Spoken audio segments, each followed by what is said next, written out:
नदिया कहे अपने भौजाई से अरे सनना नरतिया डोले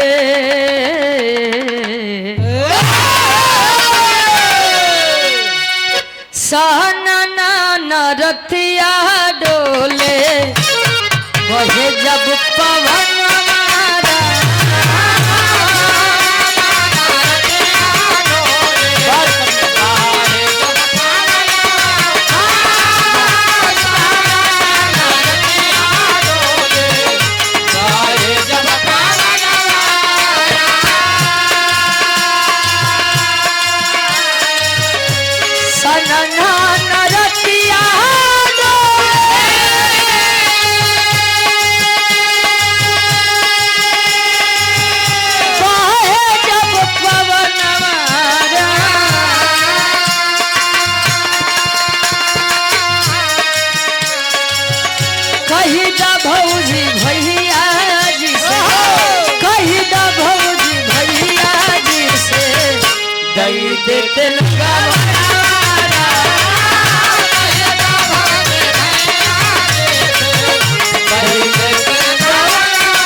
पहली बार बाबा के हमारे दरोगा चाचा पूरन की खुश हुई के दी है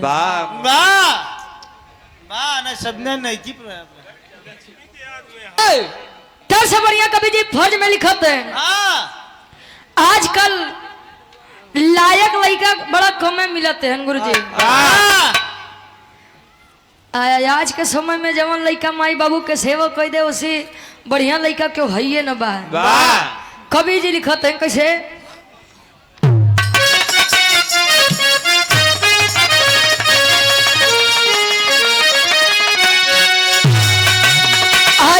खोजले से मिले नहीं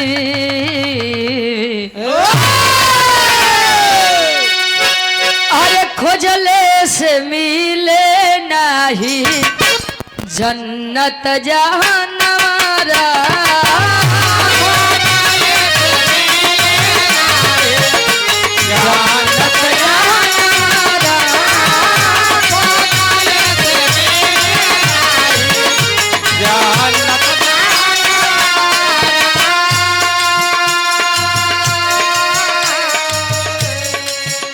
खोजले से मिली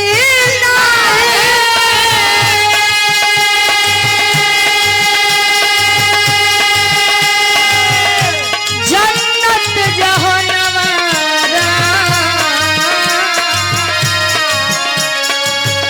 खुशी माई बाबू के रखल खुशी माई बाबू के रखल धन्य उड़ल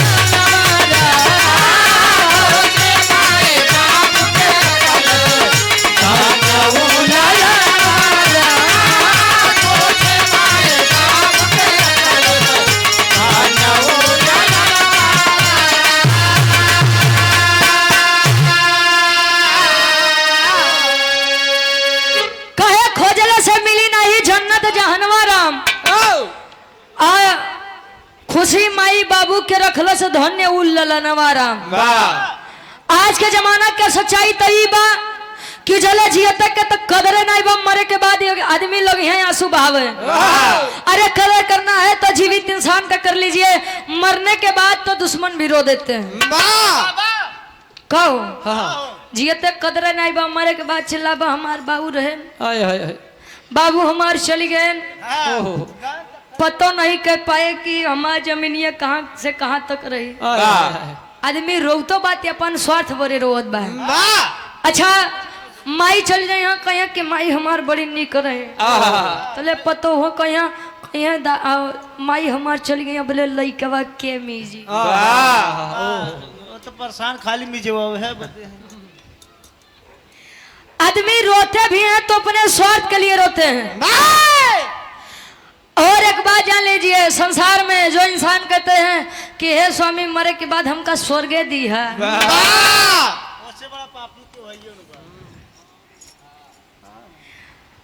कोई बता दे कि कोई स्वर्ग से जा करके लौटा हो, वाह कोई बता दे कि हमने स्वर्ग देखा है और कोई बता दे हमने नरक देखा है। वाह अच्छा तू देख ली है, हाँ धन्यवाद। वाह आपके नरकी बनावे वाला मंदिर से। और एक बात, संसार में केहू मरद बा, चाहे ठीक आदमी मरे नीच हाँ केहू चोर बा, डकैत बा, वाह दिना भर बेचारे दूसरे के घरे में ताड़ा तन के कल घरे वाले जइह तो चोरी करी, ओनहु मरिहे तो स्वर्गीय फलाने यादव, वाह स्वर्गीय फलाने विश्वकर्मा जी। वाह मतलब निको आदमी मरे तो नहु स्वर्ग जाए, खराबो आदमी मरे तो नहु स्वर्ग जाए। वाह नरकी न्याय है दुनिया में। जमाने की सच्चाई है, जीवित इंसान कभी स्वर्ग जा नहीं सकता और मृतक इंसान कभी स्वर्ग से आ नहीं सकता। तो निक काम कर बात आदमी कहिए कि यार बड़ा सज्जन व्यक्ति रहे तो उसी बढ़िया स्वर्ग नहीं बा। आचार्य आदमी कह दे कि अरे मारा भले मारा सार गांव का आनंद भय, तो जान ला उसी बड़ा नर को कुछ है न बा। अंतरा के पहले अंताल में कवि जी लिखत है, आदमी के सच्चाई का बा।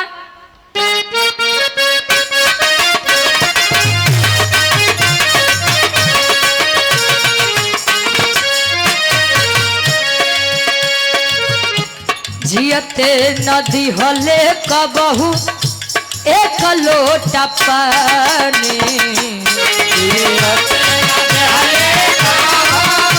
एक लोटा पानी,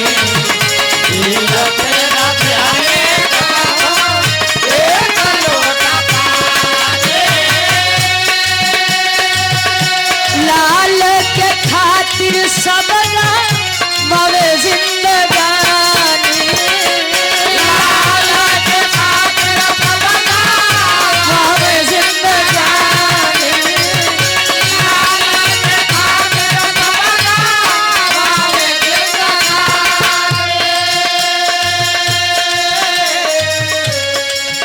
चले लागल घरवा में,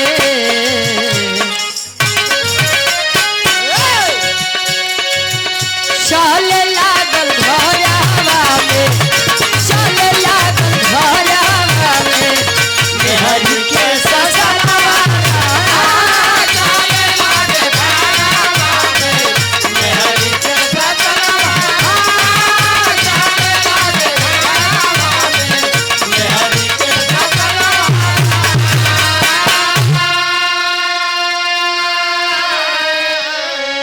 और सम्मानित गार्जियन जी जो कि परिचय के मोहताज नहीं है, कृपा शंकर यादव जी मिस्त्री, हमारे गार्जियन जी के द्वारा ये 100 रुपया बहुत बहुत धन्यवाद बा।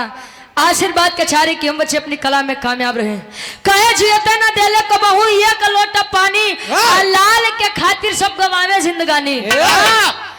लिखा गया है कि पूत कपूत तक्का धन संचय, अपूत सपूत तक्का धन संचय। यानी कि अगर बेटा लायक है तो क्यों रुपया पैसा इकट्ठा कर रहे हैं। लायक है कमा करके बुढ़ौती में तोरो जिंदगी पार कराई जाई, अपना जिंदगी पार करा ले जाई। अपूत कपूत तका धन संचय, यानी लड़का अगर नलायक बात तक का करे पैसा इकट्ठा करत, जीवन भर मेहनत पसीना कई के रुपया इकट्ठा करबा, आ लड़का के तोरे लत लग जाए गुरुजी। ज्ञान मंदिर की तरफ। कौन ज्ञान मंदिर हो? कंपोजिट वाला। वाह तब ज्ञान गंगा। तो कुल पैसा तो बाहरे चल रही है। मैयो बाबू सोचे हैं कि बताओ एकरे बरे हम का से का नहीं किया, आज बुढ़ौती में साला ये दिन दिखावत बा।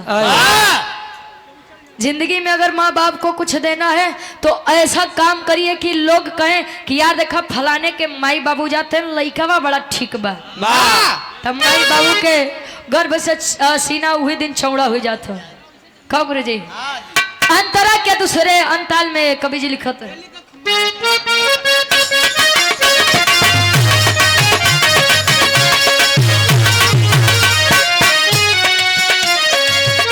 स्वार्थी जमाना के बाद यह सच्चाई, स्वार्थी जमाना के बाद यह सच्चाई, स्वार्थी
सच्चाई और स्वार्थ के हित मित बहन सगा भाई कर्जा माई बाबू के बाद दिहले जनमवारा तोरे बदे बात लागू होत बा स्वार्थी जमाना बा हिया ई क्यों काहे कि नहीं भैया ई हमारे हैं त जानला सबसे बड़ी गलत फहमी बा अबे के मत सोचा कि रुचि बताओ तई स्वार्थी के जमाना बा इनकर कोनो स्वार्थ नहीं बा हमरो स्वार्थ बा स्वार्थ से यहाँ तक आए हैं अतेव का भाई को पागल स्वार्थी जमाना है अच्छा हम स्वार्थ से यही तो तू बिना स्वार्थ के आया है अरे हम पूरी खा जाइए खाली हम आप स्वार्थ खाई बाकी सब स्वार्थ के है अच्छा तू कोई से नहीं स्वार्थ हो हम फ्री में है बजावा हाँ मंजीत भैया हमारे इतना सज्जन व्यक्ति है हां सूरज जी इनके कोनो चीज के मोह नहीं बा केवल पैसा छोड़ आहा वही में दुनिया टिकी बा अच्छा हम तो कहे मेहरारुओं के तो मेहरारू के टिकी ना हो स्वार्थी जमाना के यह सच्चाई बा ये बोल कोई भी हो आज ना बोलो हाँ हाँ ये सोनू यादव बड़े भाई कंदला मोबैया लच्छागिरी हंडिया प्रयागराज से हर गवाओ के पैसा 501 रुपए का सम्मान हमारे डब्लू गुरु जी के गाय बच्चा की है भैया हमारे पैसा दे के कन सोहर गवाई एक बार इस मंच के माध्यम से पूज्य दादी जी को चरणों में सच्ची श्रद्धांजलि अर्पित करती हूँ जहाँ भी रहे स्वर्गीय दादी जी की आत्मा को शांति मिले और वो न होती तो शायद इतना लंबा परिवार भी ना होता आखिरी भाव बा कवि जी खानदान के परिचय लिखते हैं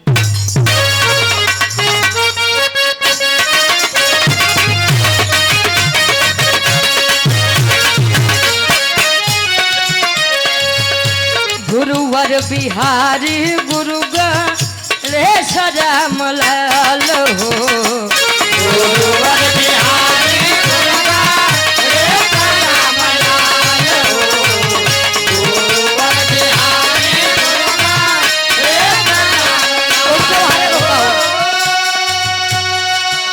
कभी अमलेंदु पकड़ो उनके कभी अमलेंदु भइले देखा बेहाल हो कभी अमलेंदु भइले देखा बेहाल हो कभी अमलेंदु भइले देखा बेहाल हो अरे रुचि कहे बाबूजी इनके दे दे राजेंद्र राजा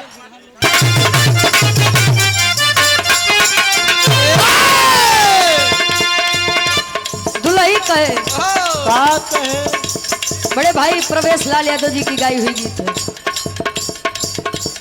हिल के पलंगिया तो रोज हिलाता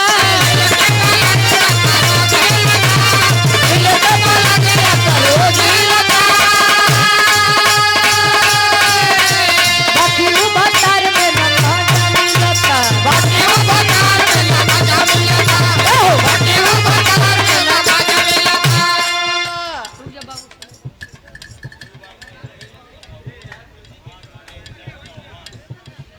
मेहिलाल चौहान जी भैया 2 बार प्रधानी जीता राहुल भैया बिना पैसा क्या बात अब जान ला राहुल भैया ये आपके बड़ा बरियार फैन लागत है ये गार्जियन जी के द्वारा बहुत बहुत धन्यवाद बड़ा आशीर्वाद मिले आपको वाह बाबूजी का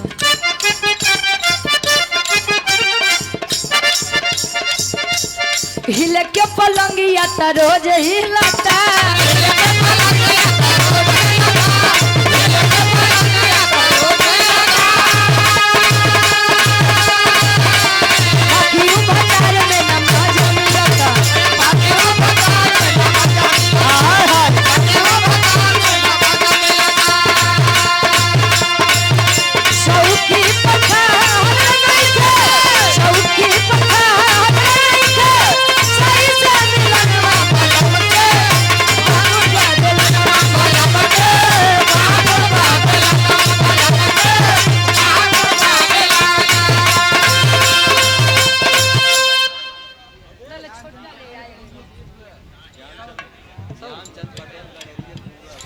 ज्ञानचंद पटेल गड़ेरिया पूरा से 100 रुपया बहुत बहुत धन्यवाद। आशीर्वाद के छाड़े के बच्चे अपनी कला में कामयाब रहे।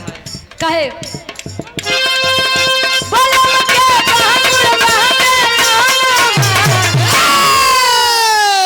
अरे राजा के